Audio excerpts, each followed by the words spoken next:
नमस्कार।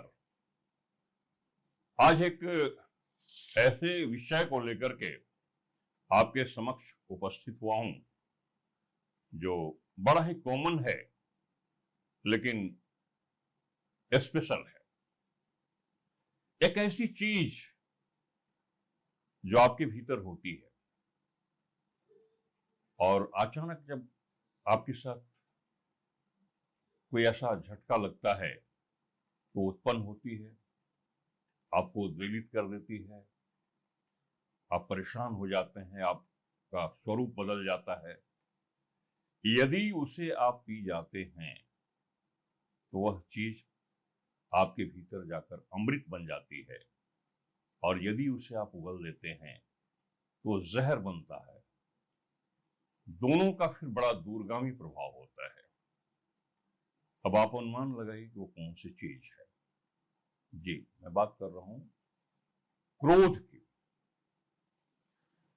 क्रोध का स्थान कहां है, ये पैदा कहां से होता है? आपके भीतर है, हर इंसान के भीतर है। और मैं कोई शास्त्रों के हिसाब से काम, क्रोध, लोभ, मोह, मद, मत्सर पर बातें नहीं कर रहा हूं। बिल्कुल मनोविज्ञान पर आधारित और आज के संदर्भ में मैं क्रोध को इस परिप्रेक्ष्य में आपसे बात करना चाहता हूं। इसकी उत्पत्ति के जो स्थान हैं वो 7 हैं। एक है स्वाभिमान, दूसरा है अभिमान, तीसरा है दंभ, चौथा है लालच, पांचवा है राग, छठा है द्वेष और सातवां है मूर्खता। और ये जो मूर्खता है, ये स्वाभाविक सी बात है कि दूसरों की मूर्खता नहीं हो सकती है। मूर्खता तो आप ही की होती है। क्रोध इसी से उत्पन्न होता है, लेकिन ये क्रोध दूसरों को प्रताड़ित करता है। अब एक उदाहरण लीजिए, एक घर का उदाहरण लीजिए। एक मिस्टर एक्स हैं, उनकी पत्नी है मिसेज वाई, उनका एक बच्चा है, वो छोटा बच्चा है, उसको ए नाम रख लीजिए, वो बच्चा ए है। अब मिस्टर एक्स अपनी पत्नी मिसेज वाई को यह बोलकर बाथरूम में स्नान करने चले जाते हैं कि देखो, कोई भी मुझे खोजने आए, कॉल बेल दबाए तो तुम बतला देना कि मैं घर में नहीं। पत्नी बोलती है कि ठीक है। वो बड़ी सख्ती के साथ हिदायत देते हैं कि बतलाना नहीं है कि मैं कर रहा हूं। बच्चा वहां सुन रहा होता है। अब पत्नी इसी बीच उनका कहीं से, आज का मोबाइल का जमाना है, फोन आ जाता है, अपने एकांत कमरे में जाकर वो बात करने लगती हैं किसी से। इसी बीच में कॉल बेल कोई दबाता है। लड़का दरवाजा खोलता है, एक सज्जन सामने है, पूछते हैं कि बेटा पापा कहाँ है? तो बोलता है जी पापा बाथरूम में स्नान कर रहे हैं। इसी बीच जो है उनकी पत्नी आ जाती है। अब चूंकि ये बच्चा बोल चुका होता है कि पापा स्नान कर रहे हैं, तो माँ बात को काट नहीं सकती थी। वो मुस्कुरा कर बोलती कि हाँ जी आप बैठिए, वो स्नान करके भी निकल रहे हैं।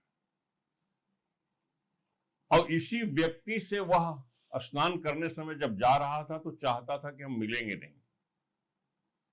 कुछ ऐसी बातें थी, कुछ जीवन के कुछ ऐसे अंतरंग मामले होंगे। परंतु जब वह स्नान करके बाथरूम से निकलता है तो इतना क्रोध और इतने आवेश में आ जाता है कि खैर वो जो सामने व्यक्ति बैठे थे उनको किसी भी तरह से जबरन वो उनका स्वागत करता है या इंटरटेन करता है उनको, और जल्दी से उनको विदा करता है वहां से। लेकिन जैसे ही वो जाते हैं, वो क्रोध में अपने बच्चे की पिटाई कर देता है, बुरी तरह से पीटता है, फिर पत्नी को पीटता है, फिर डांटता है। अब ये बताइए कि जिस व्यक्ति ने ऐसा किया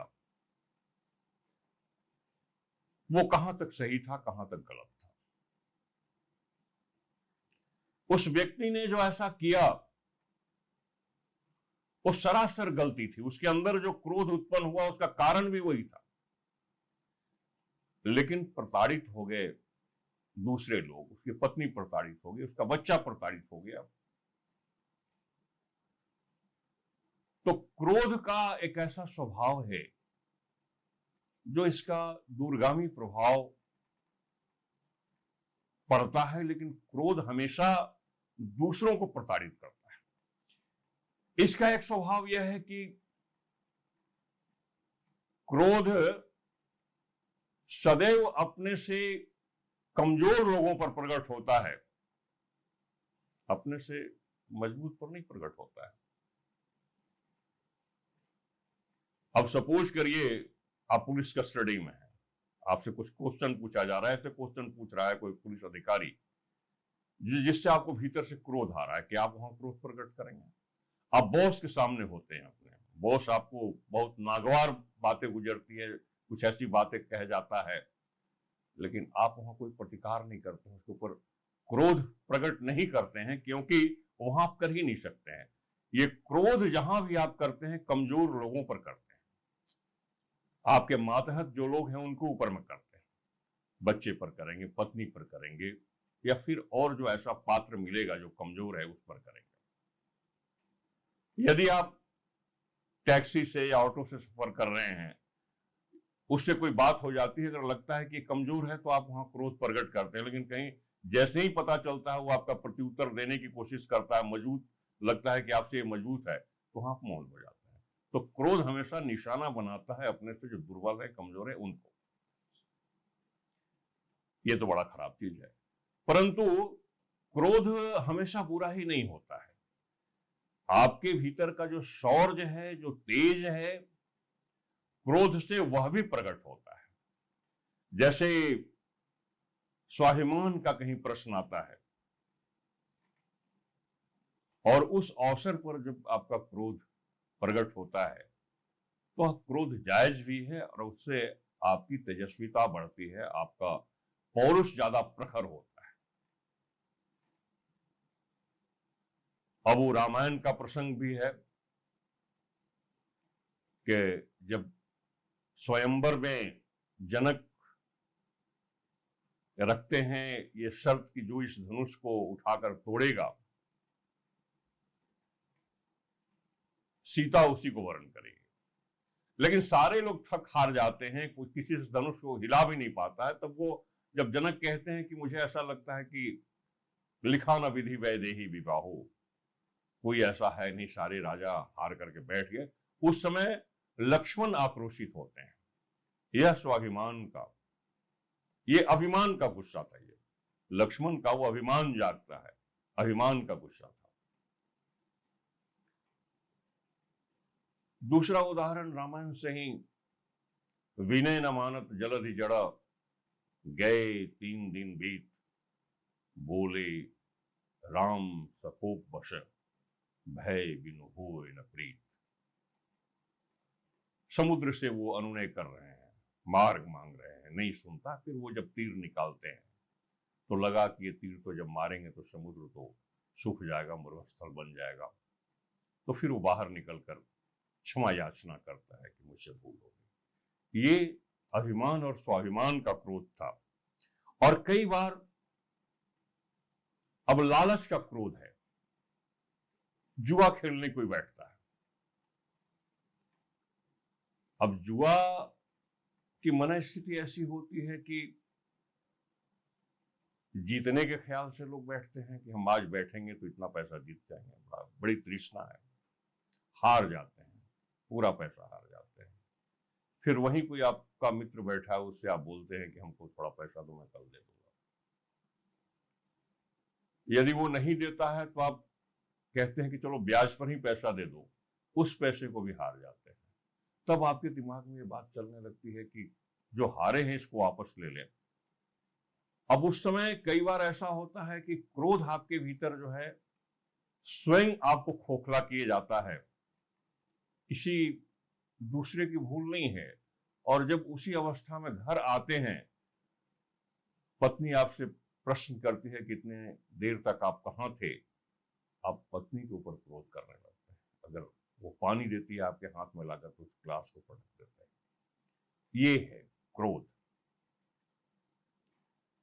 तो इसके जो स्थान है उत्पत्ति के, वो आपके भीतर ही हैं।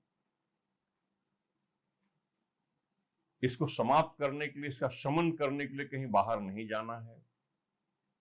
इसमें 2-3 बातें याद करने की है।